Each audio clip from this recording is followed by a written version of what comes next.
অস্ট্রেলিয়ার মাটিতে ঢুকে অস্ট্রেলিয়াকে ঠুকলো বাংলাদেশ। টেস্ট ক্রিকেটে নাম্বার 1 দল অস্ট্রেলিয়া, তাকে কে ঠুকলো? 9 নম্বরে থাকা বাংলাদেশ। যে দম দেখালো বাংলাদেশ ক্রিকেটে, বোলিং বিশেষ করে, ব্যাটিং তো ভালো করেছেই, এইরকমটাই করতে হবে। বেঙ্গল টাইগারের থাবায় অস্ট্রেলিয়ান ক্যাঙ্গারু বলছে বাপ ছেড়ে দে। কি অবস্থা আমাদের! নাম্বার 1-এ থাকা আইসিসি র্যাঙ্কিং এর টেস্ট দল অস্ট্রেলিয়া এইভাবে বাংলাদেশের কাছে একতরফা হারবে। ব্যাটিং বোলিং সব জায়গায় ডমিনেট। ঐতিহাসিক জয়, মনে হচ্ছে বাংলাদেশ ক্রিকেটের রূপকথা চলছে। এইরকম এক কাহিনী আগামী প্রজন্ম দেখবে, যে অস্ট্রেলিয়ার মাটিতে গিয়ে অস্ট্রেলিয়াকে একতরফা হারানো। আর বলে না, ক্রিকেট একজনের খেলা না, বাংলাদেশের প্রত্যেক প্লেয়ার নিজের জায়গায় 110% দিয়েছে, তারপরে এই রেজাল্ট এসছে। Who is Nahid Rana? নাহিদ রানাটা কে? আজীবন অস্ট্রেলিয়ান ক্যাপ্টেন প্যাট কামিন্স ভুলতে পারবে না হাসান মাহমুদকে।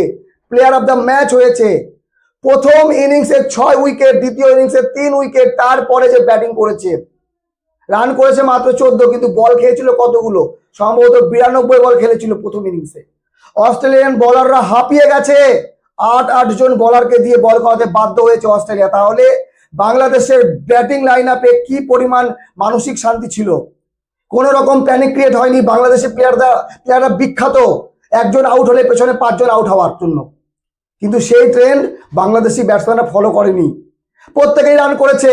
তানজিদ তামিম করেছিল প্রথম ইনিংসে 101 রান, তারপরে মমিনুল 49, নাজমুল শান্ত 84, মেহেদী হাসান মিরাজ 65, এদিকে মুশফিকুর রহিমও কিছু রান করেছিল। তো ব্যাটিং কোথায় 426, আর অস্ট্রেলিয়া 300 রানও করতে পারেনি কোনো একটা ইনিংসে। প্রথম ইনিংসে 198, 284 দ্বিতীয় ইনিংসে। এখানেই প্রমাণ পায় বাংলাদেশি বোলিং অ্যাটাক যথেষ্ট শক্তিশালী, আর তারা যেদিন ভালো খেলবে সেদিন কোনো দল জিততে পারবে না। আর বাংলাদেশ একদিন ভালো খেলেনি, এই যে টানা 3 দিন কন্টিনিউ বাংলাদেশ ভালো খেলেছে। বাকি এতটুকু বলা আছে, বাংলাদেশের এই যে একটা জয়, এই জয়ের মাধ্যমে নিশ্চিত করলো যে তারা অস্ট্রেলিয়ার মাটিতে কমসে কম এই টেস্ট সিরিজ হারবে না। এখান থেকে তারা সিরিজ জিততেও পারে এবং তারা হোয়াইট ওয়াশও করতে পারে অস্ট্রেলিয়াকে। আগামী ম্যাচ যদি অস্ট্রেলিয়াকে এইভাবে হারিয়ে দেয়, তাহলে গোটা বিশ্বে বাংলাদেশের যে নাম হবে সেই নাম কোনোদিন মুছবে না। কারণ টেস্ট ক্রিকেটে বাংলাদেশ অস্ট্রেলিয়ার মাটিতে গিয়ে সিরিজ জিতে আসবে, এমনিও ঐতিহাসিক জয়। আর বাংলাদেশি দর্শক, ক্রিকেট ফ্যান, কি বলবো এদের কথা। টেস্ট ক্রিকেটে এত দর্শক ডারউইনে এর আগে হয়নি। প্রায় 19,000 দর্শক ছিল গ্যালারিতে, শুধু বাংলাদেশ বাংলাদেশ করছে। টেস্ট ক্রিকেটে এইরকমটা, এই যে দল ভালো করলে দর্শকদের সাপোর্ট পাওয়া যায়। বাংলাদেশ ক্রিকেট যদি একটু ভালো খেলে, এমনিতে দর্শক সব দেশেই আছে, মাঠ ভরে যায়, তারা শুধুমাত্র বাংলাদেশকে সাপোর্ট করতে আসে। আর টেস্ট ক্রিকেটে এত দর্শক আমিও দেখিনি।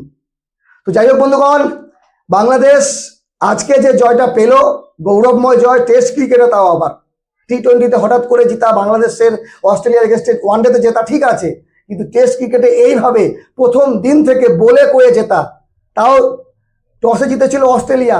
অস্ট্রেলিয়ার প্ল্যানিং ছিল 500-600 করবো, বাংলাদেশ 2 ইনিংসে করবে, কিন্তু বাংলাদেশ বলতে গেলে 1 ইনিংসই করেছে। তবে আমার প্রেডিকশন একটু ভুল হয়েছে।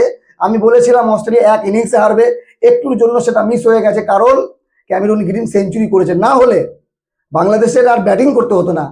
তো যত প্রশংসা করব বাংলাদেশি প্লেয়ারদের ততই কম। প্রত্যেক বলার ভালো বল করেছে। মেহেদী হাসান মিরাজ 65 রানের ইনিংস খেলার পর 5 উইকেট নেওয়া। তো মিলিয়ে মিশিয়ে বাংলাদেশের প্রত্যেক প্লেয়ার ভালো করাতে রেজাল্ট এইরকম এসছে। এইরকমই করতে হবে প্রত্যেক ম্যাচে। ম্যাচে হার জিত লেগে থাকে, বাংলাদেশ হারবে, হারুক, কিন্তু ভালো খেলে হারলে মনে হয়তো তাদের দর্শকদের কষ্ট থাকে না। যাই হোক বন্ধুগণ, অভিনন্দন, কংগ্রেচুলেশন বাংলাদেশ। তো টাইগার ক্যাঙ্গারুর উপর ভারী পড়লো। তবে এটা মিরপুরের মাঠ না।